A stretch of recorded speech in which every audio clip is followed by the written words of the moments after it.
ኢየሱስም እውነት እውነት እላችኋለሁ እውነተኛ እንጀራ ከሰማይ የሚሰጣችሁ ማን ነው? አባቴ ነው። ኦኬ ማን የሰጠው እንጀራ ነው? አብ። ከየት ነው የሰጠን? ከሰማይ እንጂ ከሰማይ እንጀራ የሰጣችሁ ሙሴ አይደለም። የእግዚአብሔር እንጀራ እንጀራው ስሙ ማን ነው? አሁን የእግዚአብሔር እንጀራ የእግዚአብሔር እንጀራ አንድ ከየት የሚወርድ ነው? ከሰማይ የሚወርድ ነው። ኦኬ የጌታ እራት ከየት ነው የሚወርደው? ከሰማይ። አሜን። የጌታ እራት ከሰማይ ነው። ቂጣው ከሰማይ ነው። ወይኑ ከሰማይ ነው። ማን ነው የሚያዘጋጀው? ቤተክርስቲያን አገልጋዮች፣ ዲያቆናት። ይሄኛው ግን የማን እንጀራ ነው? የዮሐንስ 6 እንጀራ የማን እንጀራ? የእግዚአብሔር። ከየት ነው የሚወርደው? ከሰማይ ነው የሚወርደው። ቀጥሎስ ምን የሚያደርግ ነው? ለዓለምም ሕይወትን የሚሰጥ ነው። የጌታ እራት ግን ሕይወት አይሰጥም። የጌታ እራት ያንን እንጀራ በልተው ለዓለም ሕይወት የሚሰጠውን እንጀራ በልተው ሕይወትን የተካፈሉ ሰዎች፣ ሕይወትን ያገኙ ሰዎች ያንን እንጀራ በዚህኛው እንጀራ ያስታውሳሉ፣ ያስቡታል እንጂ ይህንን የጌታ እራትን ወይም እንጀራውን በዛኛው መለወጥ፣ ያኛውን በዚህኛው መለወጥ፣ ያኛውን በዚህኛው መተካት በደል ነው። በማወቅ ከተደረገ ደግሞ ድፍረት ነው።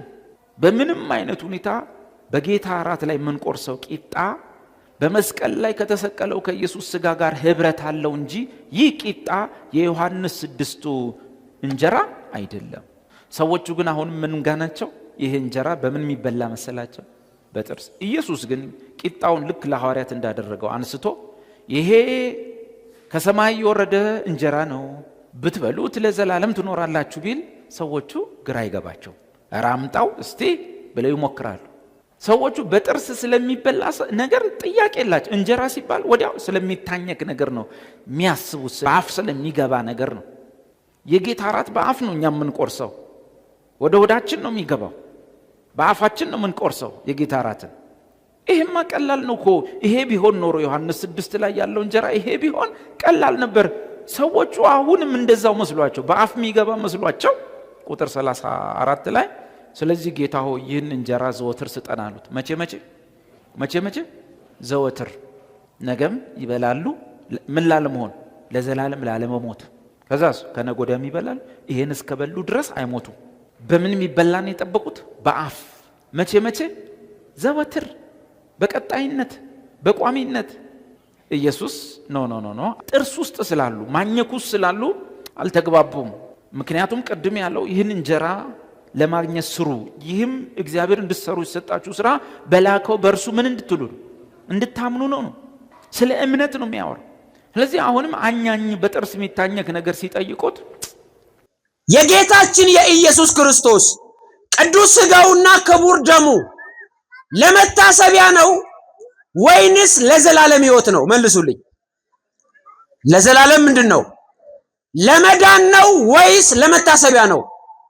ለመዳን ነው። ይሄንን በመጽሐፍ ቅዱስ ላይ ቃል በቃል ላስቀምጥላችሁ። ቅድም ባነሳውላችሁ ታሪክ ላይ አንድ ግለሰብ ስለ ጌታችን ቅዱስ ሥጋውና ክቡር ደሙ አስተምራለሁ ብሎ በሚዲያ ወጥቶ ሲናገር የሰማሁት በጥምቀት ላይ ክደት የፈጸመው በሥጋውና በቅዱስ ደሙ ላይ እንዲህ ብሎ ነበረ። የጌታ እራት ወይም ሥጋውና ደሙን ማለት ነው ለመታሰቢያ የምናደርገው እንጂ ድነት አያሰጥም፣ የዘላለም ሕይወት አያሰጥም በማለት ያነሳል። ማስረጃ ሲያቀርብ እንዲህ ይላል።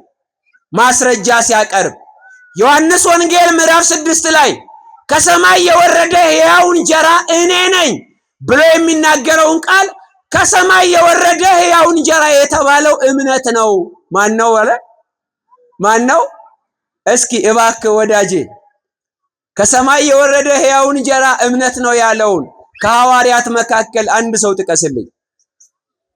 ከሐዋርያነ አበው ከሐዋርያት ከተማሩ ከነ ቅዱስ ፖሊካርፕ፣ ከነ ቅዱስ ሄሬኒዮስ፣ ከነ ቅዱስ አትናቴዎስ እስኪ አንድ ሰው ጥራልኝ። ልጠራ አትችልም፣ ተሳስተሃል። ጌታ ስለዚህ ምን ብሎ አስተምሯል? የዮሐንስ ማቴዎስ ወንጌል ምዕራፍ 26 ቁጥር 26 ላይ ዕለተ ሐሙስ ደቀ መዛሙርቱን በዝግ ቤት ውስጥ እንዲህ ብሏቸዋል። በአንድ ቤት ውስጥ ተቀምጠው ሳለ ህብስቱን አንስቶ ባርኮ እንካችሁ ብሉ፣ ይሄ ሥጋዬ ነው። ይሄ ምኔ ነው? ሥጋዬ ነው ብሉ፣ ጽዋውንም አንስቶ ባርኮ አመስግኑ፣ እንኩ ጠጡ፣ ይህ ስለ እናንተ ስለ ዓለም ኃጢአት የሚፈስ የአዲስ ኪዳን ደሜ ነው። ምኔ ነው? መታሰቢያዬ ነው ወይስ ደሜ ነው? ደሜ ነው። ተመልከቱ ሉቃስ ምዕራፍ 22 ቁጥር 19 እስከ 21 ላይ በተጨማሪ ጌታ የተናገረውን ቃል በቃል ያስቀምጣል። ይህ ሥጋዬ ነው፣ ይህ ደሜ ነው ብሎ ቃል በቃል አስቀምጦ እናገኘዋለን። ታዲያ በዮሐንስ ወንጌል ምዕራፍ 6 ላይ መለስ ብላችሁ ስትመለከቱ ስለ ሥጋውና ስለ ደሙ እንዲህ ብሎ ተናግሯል። አሁን ቅድም ያነሳውላችሁ ሰው የሚያቀርበው ማስረጃ አንድ ግለሰብ ምን ብሎ ነበረ? አይ እዚህ ጋር እኮ እየተጠቀሰ ያለው እዚህ ቦታ ላይ እንጀራ የተባለው እምነት ነው። ምክንያቱ ደግሞ ይሄ ትምህርት ሲሰበክ ገና ጌታ አልተሰቀለምና። እንዴ ጌታችን ከመሰቀሉ በፊት እኮ ከትንሣኤው በኋላ ስለሚፈጸመው በተደጋጋሚ እኮ ተናግሯል እኮ አስቀድሞ አስተምሯል እኮ። ሐዋርያትን ሂዱና ጥምቁ እያለ እኮ ተናግሯል። ጥምቀት አልተጀመረም እኮ። ስለዚህ እንዲህ ይላል። ይህን ሲያነሳ በዮሐንስ ወንጌል ምዕራፍ 5 ላይ ሐዋርያው ቅዱስ ዮሐንስ በወንጌሉ 5ኛው ምዕራፍ ላይ ምዕራፍ 6 ላይ ቁጥር 48 ጀምሮ ስትመለከቱ እንዲህ ብሎ ያስቀምጣል። የሕይወት እንጀራ እኔ ነኝ። የሕይወት እንጀራ እኔ ነኝ።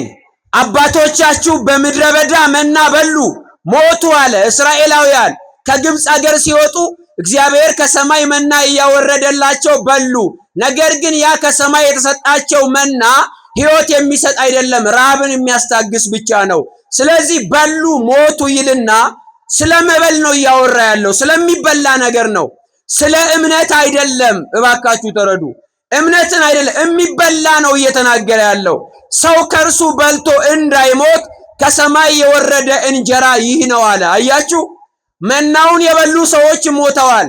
አሁን ግን ሰው ከዚህ እንጀራ በልቶ እንዳይሞት እውነተኛው እንጀራ ይህ ነው ካለ በኋላ ቁጥር 51 ላይ እንዲህ ይላል፣ ከሰማይ የወረደ ሕያው እንጀራ እኔ ነኝ። ሕያው ምን? እኔ ነኝ። ሕያው እንጀራ እኔ ነኝ። ሰው ከዚህ እንጀራ ቢበላ ለዘላለም ይኖራል። ለምን ይኖራል? ለዘላለም ይኖራል። እኔም ስለ ዓለም ሕይወት የምሰጠው እንጀራ ይህ ሥጋዬ ነው ይላል። ስለ ቃሉ እግዚአብሔር አምላክ የተመሰገነ ይሁን። ይሄ ምኔ ነው አለ? እኔ ስለ ዓለም ሕይወት የምሰጠው እንጀራ ምኔ ነው አለ? ሥጋዬ ነው። ተመልከቱ፣ ሥጋዬ ነው። አይ እንጀራ የተባለው እምነት ነው ላልከው ሰው ጌታ እንዲህ ብሎ ተናግሯል። ያ እንጀራ እያልኳችሁ ያለሁት ዝቅ ብለህ አንብበው እያልኩ ያለሁት ይህ ሥጋዬ ነው። ይቀጥልና እንዲህ ይላል በቁጥር 52 ላይ አይሁድ እንዲህ አሉ፣ ሰው ሥጋውን ልንበላ ይሰጠን ዘንድ እንዴት ይችላል ብለው እርስ በርሳቸው ተከራከሩ። ይህ ሰው ሥጋውን ሊሰጠን አይችልም ሲሉ እኮ አይ እኔ ሥጋዬ ያልኳችሁ እምነት ነው አላላቸውም ጌታችን። ቀጥሎ ምን ይላል? እውነት እላችኋለሁ የሰውን ልጅ ሥጋውን ካልበላችሁ ደሙን ካልጠጣችሁ በራሳችሁ ሕይወት የላችሁ። ምኑን ካልበላችሁ? ሥጋውን ካልበላችሁ፣ ምኑን ካልጠጣችሁ፣ ደሙን ካልጠጣችሁ በራሳችሁ ምን የላችሁ? ሕይወት የላችሁም። እንጀራው እምነት ነው ያልከው ሰውዬ እንጀራው ሥጋው ከሆነ ደሙሳ ምን ብለህ ልታስተምር ነው? ስለዚህ ሥጋውን ደሙን መብላት እንዳለብን ይነግረንና ቁጥር 54 ላይ ሥጋዬን የሚበላ ደሜን የሚጠጣ የዘላለም ሕይወት አለው ብሎ ተናገረ። ስለ ቃሉ እግዚአብሔር አምላካችን የተመሰገነ ይሁንልን። ይህንኑ ቃል በአንድ የመጽሐፍ ቅዱስ ጥቅስ እንጠቅልል። ሐዋርያው ቅዱስ ጳውሎስ ስለዚህ ቅዱስ ሥጋውና ስለ ክቡር ደሙ ሐዋርያው እንዲህ ብሎ ያነሳል። በቅዱስ ሉቃስ ወንጌል ላይ ደቀ መዛሙርቱን ምን አላቸው? ይሄን ለመታሰቢያዬ አድርጉት አለ። ለምን አድርጉት? ለመታሰቢያዬ አድርጉት። ምን ማለት ነው መታሰቢያ? የጌታ ሥጋውና ደሙ መታሰቢያ ነው አይደለም። እውነተኛ ስጋው ነው፣ እውነተኛ ደሙ ነው። ለመታሰቢያዬ ማለቱ ምን ማለት ነው? መጽሐፍ ቅዱስ እንዲህ ይላል። አንደኛ ቆሮንቶስ 11:24 ላይ ጌታ ኢየሱስ አልፎ በተሰጠበት በዚያች ሌሊት እንጀራ አንስቶ አመሰገነ፣ ቆርሶ እንካችሁ ብሉ፣ ይህ ስለ እናንተ የሚሆን ስጋዬ ነው። ምኔ ነው? ይህን ለመታሰቢያዬ አድርጉት አለ። ይቀጥላል። ከእራት በኋላ ጽዋውን አንስቶ ይህ ጽዋ በደሜ የሚሆን አዲስ ኪዳን ነው፣ በጠጣችሁ ጊዜ ሁሉ፣ እየሰማችሁ ነው? በጠጣችሁ ጊዜ ሁሉ ለመታሰቢያዬ አድርጉት አለ። ምን ማለት ነው?